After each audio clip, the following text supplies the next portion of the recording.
US dollar gives up initial gains against the yen.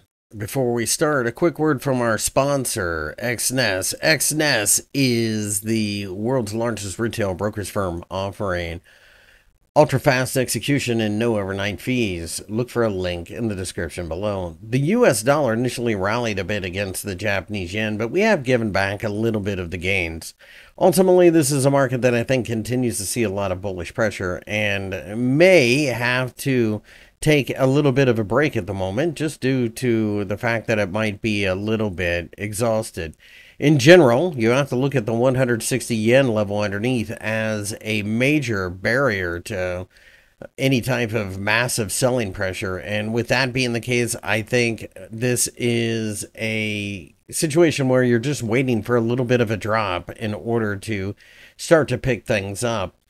Any sell-off at this point in time more than likely will allow value hunters to come in. Remember, the interest rate differential continues to favor the US dollar quite heavily, and as a result, I do think that traders will continue to hold this pair, but that doesn't necessarily mean it goes straight up in the air.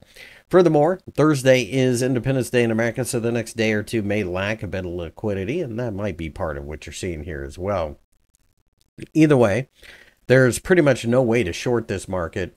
And ultimately, any pullback at this point in time has to be looked at with suspicion because, quite frankly, nobody wants to own the Japanese yen, and you certainly don't want to pay for the privilege of doing so.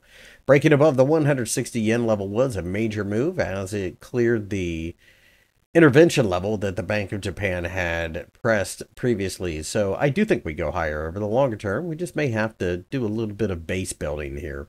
If you liked the video, give me a thumbs up and subscribe.